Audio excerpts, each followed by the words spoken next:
सम्मानित नागरिकों नमस्कार, मैं प्रवीण मिश्रा आप सभी के बीच आज फिर से एक बारी आप पहुंचा हूं और आज बात चलेगी कि सर्दियों के समय में लगाने वाले जो हमारे पास फ्लावर्स प्लांट हैं उनकी तैयारी हम कैसे करेंगे। बहुत समय में ऐसा देखा जाता है कि जानकारी के अभाव में हम सीड सोइंग तो कर देते हैं पर सीड अच्छे से जर्मिनेशन नहीं करते हैं और इसका क्या कारण है। तो इन्हीं कारणों को लेकर आज बातचीत करते हैं और समझते हैं कि हम लोगों को किस तरीके से अपने सीड्स को सोइंग करना है, सीड को बोना है और इसके बाद अपने घर में ऑन ग्राउंड फ्लावर के छोटे छोटे नन्हे नन्हे पौध तैयार करने हैं। तो आइए जानते हैं पहले इन बारीक बातों को और सीखते हैं कि सीड सोइंग कैसे करना है।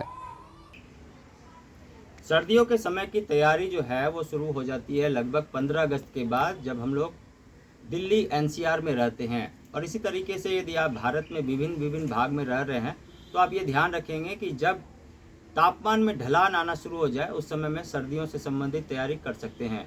कुछ एक तैयारी हम लोग सेमी शेड बनाकर या ग्रीन हाउस बनाकर उस जगह में अपने बीजारोपण को कर देते हैं, जिससे कि हमारे पौध तैयार होने में आसानी से उनको वो ह्यूमिडिटी और मॉइस्चर मिले और एक तापमान मिले जिससे कि वो जर्मिनेट अच्छे से कर सके और चल सकें।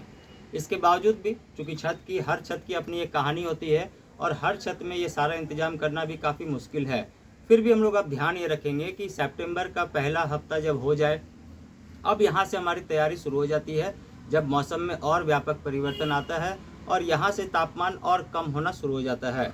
इन तापमान की कमी के सबसे बड़ी जो वजह है वो ये है कि जब हमारे पास विंटर सीजन का फ्लावर है, उन फ्लावर को जर्मिनेट करने के लिए, उन फ्लावर्स के बीजों को अंकुरन आने के लिए उस तरह का एक तापमान चाहिए जिसमें कि वो जर्मिनेट कर सके।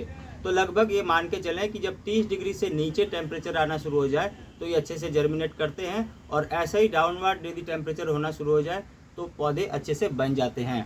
इस पौधे के बनने की जो कहानी है वो तो यहाँ तक है, लेकिन हम लोग आज दिखाने वाले हैं कि ये हम लोग कैसे सोइंग करेंगे जिससे कि हमारे अच्छे पौधे तैयार हो सकें।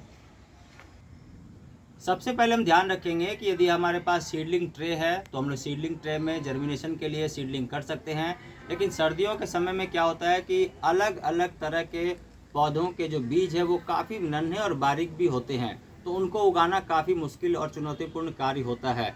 लेकिन आज हम लोग एक टेक्निक बता रहे हैं जिससे कि आप देखेंगे कि आसानी से जर्मिनेट हो रहे हैं और पौधे अच्छे बनेंगे और इसके बाद हम लोग उनको शिफ्ट कर सकते हैं। तो अब हमें सबसे पहले हम देखेंगे कि अभी क्या उगा सकते हैं। तो पिटूनिया उगा सकते हैं अभी के समय में, कुछ एक हम लोग अभी कैनेंडुला उगा सकते हैं, डायंथस के लिए भी सीडलिंग कर सकते हैं और गेंदा के बारे में भी आज बातचीत चलेगी। तो इनको उगाने की टेक्निक है, इसके बारे में अभी बातचीत चलेगी कि हम कैसे उगा सकते हैं। इस चरण में सबसे पहले हम लोगों को लेना है ये कोकोपीट, और इस कोकोपीट को अलग अलग तरीके का उपयोग करना है हम अपने सीड सोइंग के मेथड में। सीड सोइंग के मेथड के लिए हम लोगों ने और आसान तरीका को अपनाया है, जिसमें हम देखेंगे कि ये हमारे पास ग्रो बैग है। इस ग्रो बैग में सॉइल मिक्स का फार्मूला बनाकर इसमें डाल दिया गया है और अच्छे से मॉइस्ट कर दिया गया है, जिससे हम लोग पलेवा विधि बोलते हैं। और इसमें आधा तक गमले को भरने के बाद, ग्रो बैग को भरने के बाद हम लोगों ने अच्छे से मिट्टी को मॉइस्ट कर दिया है और 1-2 दिन छोड़ दिया है। मिट्टी मिश्रण बनाने की जो तकनीक है वो 2.5 किलो के सैंड का फार्मूला है, जिसमें हम लोग 10 किलो मिट्टी लेते हैं और 2.5 किलो कंपोस्ट लेते हैं, 2.5 किलो नदी का रेत लेते हैं, 1 किलो तक नीम की खली लेते हैं और 1 किलो तक पत्तों का खाद लेते हैं। और इसी अनुपात में हल्दी, चूना और काली मिर्च 1 ग्राम प्रति किलो सॉइल मिक्स, 1 ग्राम प्रति किलो सॉइल मिक्स और आधा ग्राम प्रति किलो सॉइल मिक्स काली मिर्च का पाउडर हम लोग लेते हैं और एक अच्छा सा मिश्रण बनाकर इसमें हम लोग डालते हैं अपने ग्रो बैग में। ग्रो बैग में जब हम लोगों ने सॉइल मिक्स का मिश्रण डाल दिया, अच्छे से मॉइस्ट कर दिया, नमी बन गई और नमी बनने के बाद अब जो काम है वो बड़े ध्यान से आप सभी लोग देखिएगा। जर्मिनेशन के लिए ज़रूरी है कि हम लोग मॉइस्चर कंटेंट को होल्ड करें और मॉइस्चर कंटेंट को होल्ड करने के लिए सबसे ऊपर के लेयर में पूरा एक लेयर हम लोग कोकोपीट को इस तरह से बिछा देते हैं। कोकोपीट को बिछाने से पहले आप इसे अच्छे से धोएंगे, इसे अच्छे से हो सके तो मॉइस्ट भी कर लेंगे और इसके बाद फिर इसे ऊपर के टॉप लेयर में हम लोग फैला देते हैं। अब हमारा सबसे ऊपर का एक बेस तैयार हो गया, जिसमें कार्बन कंटेंट भी है, मॉइस्चर भी है और फिर पौधों को चलने के लिए बहुत ही अच्छा यहाँ पर माहौल भी मिल जाता है, जिससे कि जड़ अच्छे से चल सकें। अब हम लोग लगाने के लिए जा रहे हैं पिटूनिया के बीज को, तो इसे भी बड़े ध्यान से सभी लोग देखिएगा। बीजों का समान वितरण हो, इसके लिए हम लोग एक टेक्निक अपनाते हैं। और यहाँ पर हम लोग बात कर रहे हैं कि एक थोड़ा सा हम लोग ऐसे कोकोपीट ले लेते हैं। इस कोकोपीट में हम लोगों ने पिटूनिया का जो बीज है, इस बीज को पूरे अच्छे से मिला देते हैं। और ये बीज के अच्छे से मिला देने का मतलब यहाँ ये है कि बीज का बिल्कुल समान वितरण हो जाए और कोकोपीट में ही सभी अच्छे से मिक्स होकर इस तरह से डिस्ट्रीब्यूट हो जाए, जिससे कि जर्मिनेशन के समय में आसानी हो सके। इस तरह से इस पूरे बीज को हम लोग मिक्स कर देते हैं अपने इस कोकोपीट के छोटे से फॉर्मेट में। अब यहाँ पर जब समान वितरण हो गया, अच्छे से मिक्स हो गया, बीज लगभग सभी जगह पहुँच गया और इक्वल डिस्ट्रीब्यूशन मुझे लगता है कि शायद हो भी गया होगा, जिससे कि समान और समानांतर रूप से ये बीज चलता रहे। अब इसके बाद हम लोग इसे अच्छे से स्प्रिंकल करते हैं, फैलाते हैं, जिससे कि ये बिल्कुल सही ढंग से चल सके।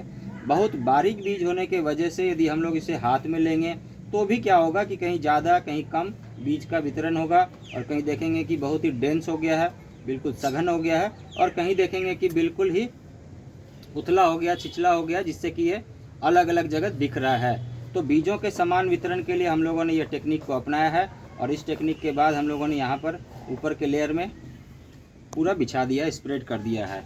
इसके बाद बात होती है कि अब क्या करना है। इस जगह में हम लोग कंपोस्ट ले सकते हैं इसको कवर अप करने के लिए, लेकिन यहाँ काफ़ी बारीक बीज है, तो इस बारीक बीज के जर्मिनेशन के लिए हम लोग कोशिश करेंगे कि कंपोस्ट के जगह में हम लोग इस तरह से कोकोपीट को भी एक लेयर से बिछा दें, जिससे कि बीज को उगने में जमने में कोई ज़्यादा परेशानी न आए। इन सारी टेक्निक को सीखने और सिखाने के लिए हम लोग उपस्थित हो जाते हैं कि आपको आसानी हो और आप इन आसान तरीकों को अपनाकर बहुत ही अच्छा बागवानी कर सकें। अब यहाँ हम लोग करते हैं इसे एयर टाइट, जैसे कि बीज बिल्कुल ही सतह पर अपने अपने जगह में ये फिक्सअप हो जाए, और इसके होने के वजह से क्या होगा कि बीज को जर्मिनेशन होने में भी आसानी हो जाएगी। बीज को जर्मिनेशन के लिए कम से कम 4 से 7 दिन, कभी कभी 9 दिन और कभी कभी 12 दिन भी लग जाता है। तो आपको ये ध्यान रखना है कि यदि आपने शुरुआत में अच्छे से इसे चला लिया है तो बीज काफ़ी आसानी से चलेगा। अगले चरण में हम लोग इसमें पानी डालते हैं, और पानी डालने के बाद एक ऐसी जगह में रखते हैं जहाँ पर अगले दिन तक या फिर अगले 7 दिन तक या फिर अगले जर्मिनेशन तक सुबह की हल्की धूप मिले, दोपहर में साउथ में और वेस्ट में, दक्षिण और पश्चिम की दिशा से बहुत ज़्यादा धूप ना मिले, ये ध्यान रखेंगे। यदि ऐसा मेंटेन हो जाता है तो आप देखेंगे कि आपकी सारे बीजों का जर्मिनेशन अच्छे से हो गया है। और बीजों के जर्मिनेशन के साथ साथ हम लोग अब ज़्यादा पानी भी नहीं डालेंगे, क्योंकि ऊपर के लेयर में कोकोपीट है और इसमें मॉइस्चर कंटेंट अपने आप में होल्ड हो रहा है। जब जर्मिनेशन हो जाए इसके बाद हम लोग 2-4 दिन और देखेंगे, और अभी भी पानी को कंट्रोल करते हुए सिर्फ हल्का सा फुहारा डाल सकते हैं, जिससे कि ये जर्मिनेशन के साथ साथ मॉइस्चर मिले। ज़्यादा पानी डालेंगे तो ये लेगी होकर गिर जाएंगे और फिर पौधे स्टेब्लिश नहीं होंगे।